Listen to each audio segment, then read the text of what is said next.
Why tariffs and why now? What's really behind Trump's renewed push for tariffs? What's the bigger strategy at play? For decades, globalization seemed unstoppable. Goods flowed freely from across borders, supply chains stretched across continents, and consumers in wealthier nations enjoyed cheap products made in distant factories. This system not only fueled corporate profits and economic growth, but also helped keep inflation low, especially in the West. And at the center of this global order stood the United States, the chief architect of free trade. But it seems that tariffs are bringing all this to a halt, which on the surface appears to be contrary to US interests. But economic considerations always gives way to geopolitical concerns. As the global landscape shifts from American-led unipolarity to a more multipolar reality, the US is being forced to confront a hard truth. Economic dependence has become a national security risk. In response, the US is now reaching for dramatic and at times legally questionable tools to reassert control over its economic future. One of those tools is tariffs. This video isn't an economic analysis, nor is it a financial take on tariffs. We won't be examining the US fiscal deficit. As always, we will approach this from a geopolitical angle. But let's be clear, this story is still unfolding, and it will continue to do so for quite some time. Keep this in mind as we explore this topic. Welcome to The Sovereign Thinker. Please like, share, and subscribe. First things first, how did Trump justify these new tariffs?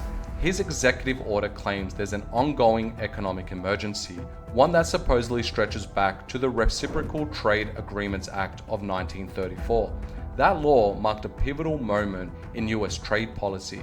It gave American presidents the power to negotiate bilateral trade deals and lower tariffs, ushering in the era of open markets and ending America's protectionist phase. But using a law from nearly 100 years ago to justify a national emergency in 2025 doesn't really hold water. The law Trump invoked to implement these tariffs is the International Emergency Economic Powers Act, or IEEPA, which is meant for immediate, unpredictable threats like terrorism or cyber attacks. For example, after 9/11, President George Bush used the IEEPA to freeze terrorist assets. That's what the law was designed for, real urgent crises. A decades-long imbalance doesn't really meet that standard, and labeling it an emergency is a misuse of the law, turning a statute designed for national security crisis into a political shortcut. In other words, Trump essentially sidestepped Congress and unilaterally reshaped US trade policy. So why did he do this? Despite the shaky legal foundation, there's a deeper logic behind it, one rooted in the fear that decades of offshoring and outsourcing have left the US dangerously exposed.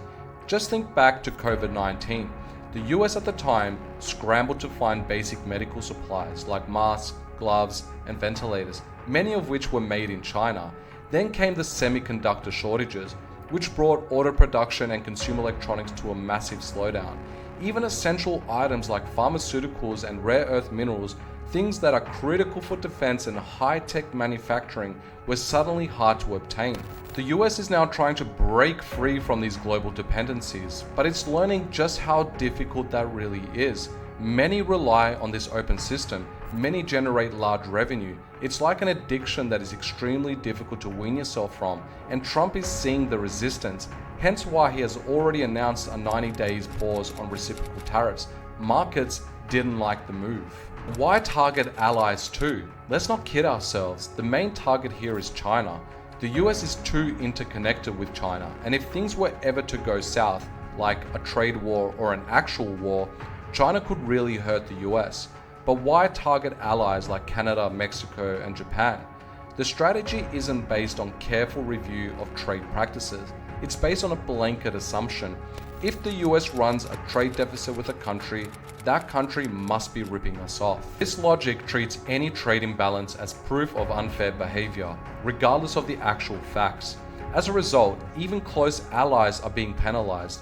Not only does this strain relationships with partner nations, many of which depend on open trade just as much as American businesses do, it also jeopardizes the very global supply chains that the US industry relies on to function. So yeah, Trump will be making a lot of people very unhappy. Point is, many of these goods aren't just sourced from China. They come from a complex web of countries, including allies. If the US truly wants to rebuild domestic manufacturing, it can't cherry pick. It has to address the entire system. That means tariffs hit everyone. But the real question here is, does it even have to be this way? In a previous video, I discussed what will Trump's foreign policy look like. I argued that the US is facing a fundamental geopolitical shift. How Trump, and by extension the US political elite, responds to that shift is absolutely crucial. Right now, it seems like resistance rather than adaptation. Instead of accepting multipolarity as a strategic transition, the US continues to view it as a threat. The age of unipolar American dominance is over. That doesn't mean the US will inevitably fade into irrelevance. It simply means it will become one power nation among several in a more balanced global order. Rather than treating every rising power as an existential enemy, the US could adopt a new role as a stabilizing force.